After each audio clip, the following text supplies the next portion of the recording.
কত সুন্দর হচ্ছে দেখো। তো এই যে ডাল ভাজাগুলো কিন্তু সব আমি ভেজে নিয়েছি আর কত সুন্দর হয়েছে দেখো বন্ধুরা, একদম দোকানের মতন।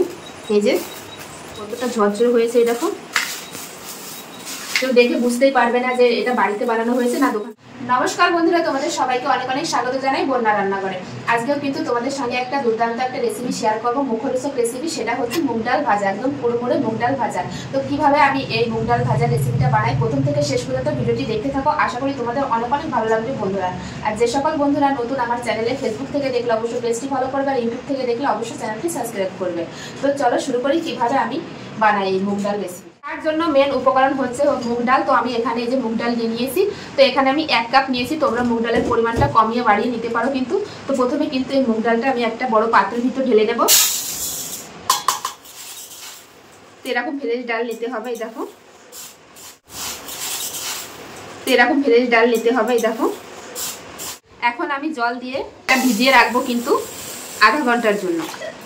ডালটা কিন্তু ফুলে যাবে, তো এইভাবে আমি ভিজিয়ে রেখে দেবো। তো আধা ঘন্টা পরে ফিরে আসছি, দেখতে থাকো। আধা ঘন্টা তো আমি ভিজিয়ে রেখেছিলাম, এই দেখো কতটা ফুলে কিন্তু এই যে অনেক বড় বড় হয়ে গেছে। এখন আমি এই যে জল থেকে তুলে কিন্তু এই যে একটা ছাঁকনির ভিতর রেখে দেবো জল ঝরাতে। কিন্তু আমি এই ছাঁকনির ভিতর দিয়ে দেবো, তো এইভাবে জল ঝরাতে রেখে দেবো। এর ভিতর কিন্তু একটু জল থাকলে হবে না, তো এইভাবে জল ঝরতে থাক, তারপরে ফিরে আসছি। ডালগুলো কিন্তু একদম ঝরঝরে করে নিয়েছি, একটু কিন্তু জল নেই। জলটা যে সেকে নিয়েছিলাম, এভাবে ছানির ভিতর রেখে দিয়েছিলাম, তারপরে কিন্তু একটা বাটিতে ঢেলে নিয়েছি। আর এই দেখো এরকম ঝরঝরে হবে, গায়ে কিন্তু জল লেগে থাকলে হবে না, একটু জল নেই কিন্তু। তো এখন আমি কড়াই বসিয়ে দিয়েছি গ্যাসের উপর। এখন আমি দিয়ে দেবো হচ্ছে সাদা তেল এই ডাল ভাজার জন্য। এই যে কড়াইতে দিয়ে দিলাম সাদা তেল। তেল গরম হলে ডালগুলো ভেজে নেব। তেল কিন্তু খুব ভালোভাবে গরম হয়ে গেছে। এখন আমি এরকম একটা এই যে ছাঁনি নিয়ে নিয়েছি, ছাঁনির ভিতর দিয়ে কিন্তু এই ডালগুলো ভাজবো। তোমরা সরাসরি কিন্তু কড়াইয়ের ভিতর দিয়েও ভাজতে পারো। তো এই যে এই ছাঁনির ভিতর আমি 1 ফুট ডাল নেবো, এই যে নিয়ে এবার সরাসরি কিন্তু তেলের ভিতর ভরবো এইভাবে। এই যে দেখো কত সুন্দরভাবে ভাজা হচ্ছে।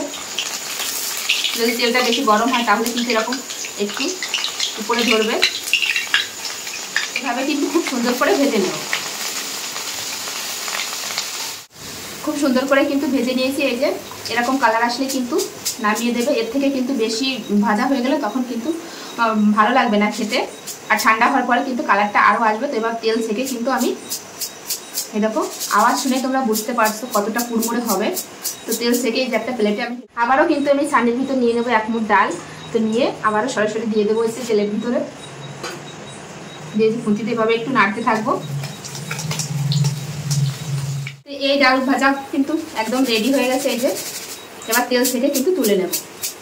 তো আমি সরাসরি কিন্তু প্লেটে ঢালছি। তোমরা চাইলে একটা টিস্যু পেপার নিয়ে কিন্তু টিস্যু পেপারের উপর ঢালতে পারো। তেলটা কিন্তু এক্সট্রা যে তেলটা সেটা কিন্তু শুকিয়ে যাবে। কত সুন্দর হচ্ছে দেখো, একদম দোকানের মতন কিন্তু বন্ধুরা। তো এইভাবে সব আমি ডালগুলো ভেজে নেব। দেখতে দেখতে কিন্তু সব ডাল ভাজা কিন্তু ভাজা শেষের দিকে। আর এই যে এইগুলো ভাজলে কিন্তু হয়ে যায়। আমি কড়াইটা কিন্তু একটু কাট করে নিয়েছি যাতে ভাজতে সুবিধা হয়। তোমাদের কাছে যদি তেল বেশি থাকে তাহলে এর থেকে বেশি তেল দিলে কিন্তু আরো বেশি ভালো হবে। তো এই যে কত সুন্দর হচ্ছে দেখো। তো এই যে এই ডাল ভাজাগুলোও কিন্তু হয়ে গেছে। এখন আমি তেল থেকে কিন্তু তুলে নেব। কত সহজ, দেখতেই তো পেলে বন্ধুরা এই রেসিপিটা বানানো।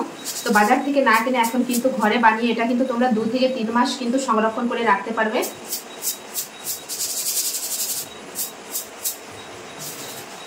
তো এই যে ডাল ভাজাগুলো কিন্তু সব আমি ভেজে নিয়েছি আর কত সুন্দর হয়েছে দেখো বন্ধুরা, একদম দোকানের মতন।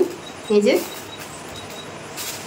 তো এটা কিন্তু এইভাবে তোমরা 2 থেকে 3 মাস পর্যন্ত রেখে খেতে পারবে। একটা কাচের বয়ামের ভিতর রেখে দিলে 2 থেকে 3 মাস চলে যাবে। আর দোকানের মতন টেস্টি হতে গেলে তার এর ভিতর কিছু মশলা আমি দেবো। এখানে নিয়েছি বিট লবণ, সাদা লবণ আর লঙ্কার গুঁড়ো। তো এটা আমি দিয়ে দেবো, দিয়ে একটু মিশিয়ে নেব। তো এই যে সব উপকরণগুলো একটু মিশিয়ে নেব। একদম দোকানের মতন লাগবে বন্ধুরা খেতে। কত সুন্দর হয়েছে দেখো। রেসিপিটা কিন্তু খুবই ছোট বন্ধুরা, আর এই রেসিপিটা খেতে কিন্তু খুবই ভালো লাগে। আমরা বাজার থেকে সাধারণত এই যে ডাল ভাজা কিনে খাই। তো বাজার থেকে না কিনে বাড়িতে যদি এরকম বানিয়ে যদি আমরা একটা বয়ামের ভিতর রেখে দিই 2 থেকে 3 মাস পর্যন্ত চলে যাবে আরামসে। যখন ইচ্ছে হবে তখন কিন্তু মুড করে আমরা খেতে পারবো। তো এই যে এখন একটা এই ছোটো প্লেটে আমি ঢেলে নেবো, তোমাদের দেখাচ্ছি কতটা ঝরঝরে হয়েছে। এই দেখো কেউ দেখে বুঝতেই পারবে না যে এটা বাড়িতে বানানো হয়েছে না দোকান থেকে কিনে আনা হয়েছে। দেখো, আর খেতেও কিন্তু খুব ভালো লাগে, মুখরোচক খাবার।